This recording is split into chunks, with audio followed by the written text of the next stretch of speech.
بسم اللہ الرحمن الرحیم۔ السلام علیکم محترم ناظرین، رابعہ ایک غریب خاندان کی چوتی بیٹی تھی۔ کچھ دیر تک انہوں نے بصرہ کے ایک گھرانے میں بطور گھریلو خادمہ بھی خدمات سر انجام دی تھی۔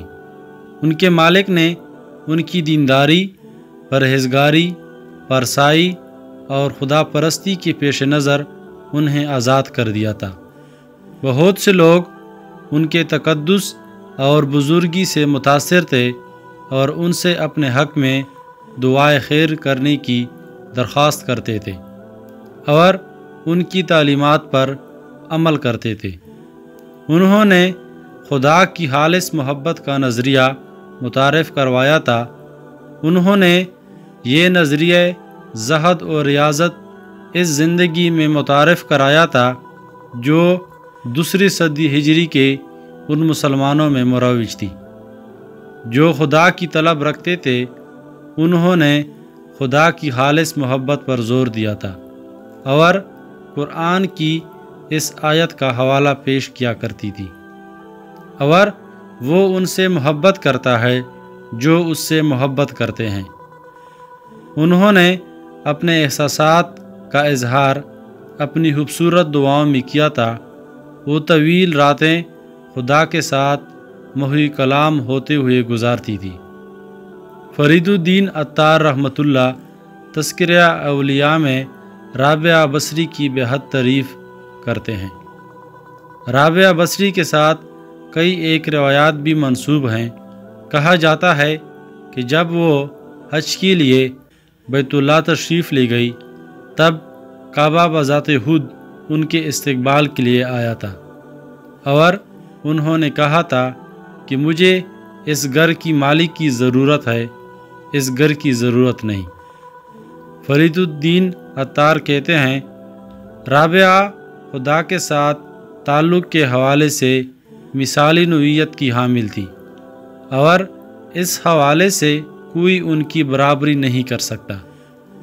ان کے دور کے تمام تر عظیم صوفیاء کرام ان کی بے حد عزت کرتے تھے اور اپنے ہم عصروں میں وہ بلند تر مرتبے کی حامل تھی۔ رابعہ ابھی نوعمر لڑکی تھی جبکہ اس کے والدین اللہ کو پیارے ہو گئے اور وہ ان کی بہنیں یتیم ہو گئی۔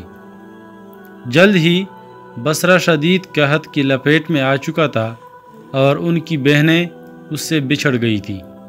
ایک روز جبکہ وہ ایک ویران بازار سے گزر رہی تھی، ایک ظالم شخص نے انہیں پکڑ لیا اور انہیں ایک اور شخص کے ہاتھ محض 6 درہم کے عوض فروخت کر دیا۔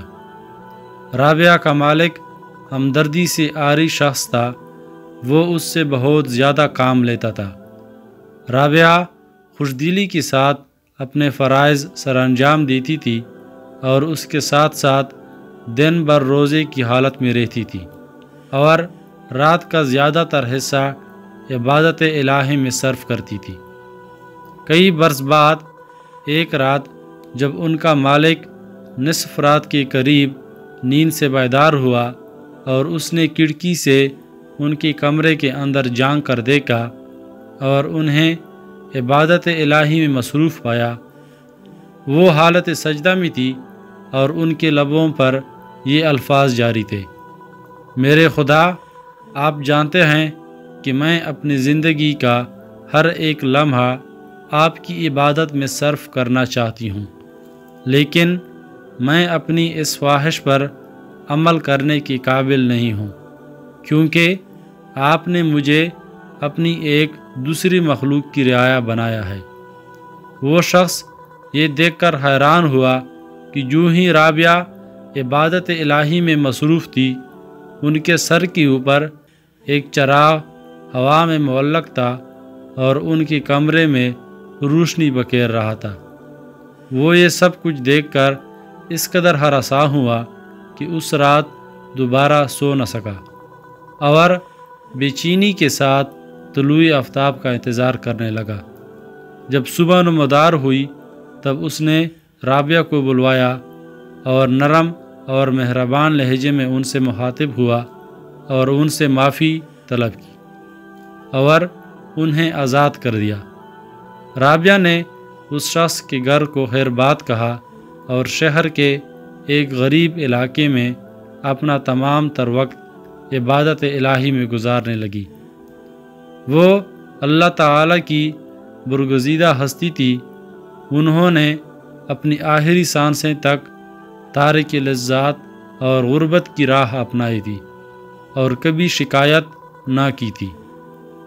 فرید الدین عطار نے ایک حکایت بیان کی ہے۔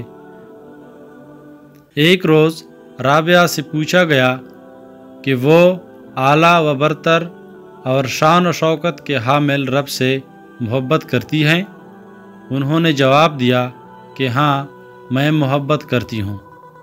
اس کے بعد ان سے پوچھا گیا کہ کیا آپ شیطان کو ایک دشمن تصور کرتی ہیں؟ انہوں نے جواب دیا نہیں۔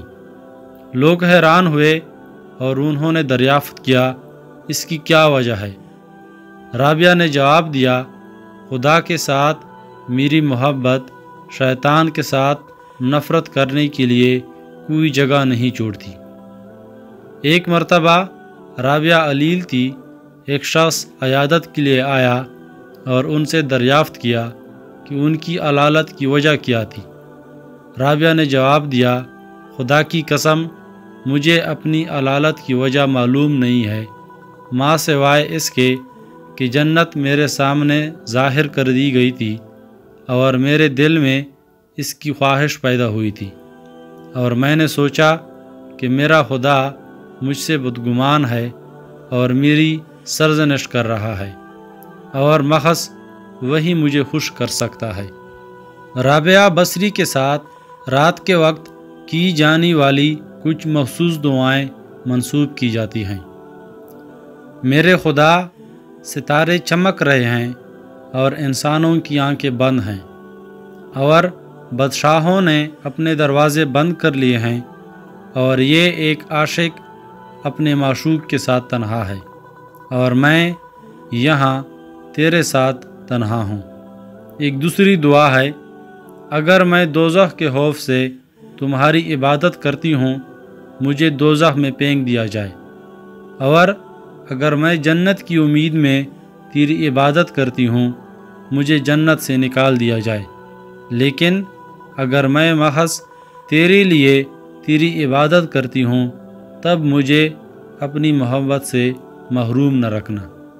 ناظرین، اس قسم کی مزید ویڈیوز دیکھنے کے لیے ہمارے چینل کو سبسکرائب کریں، ویڈیو کو لائک اور شیئر کریں۔ شکریہ۔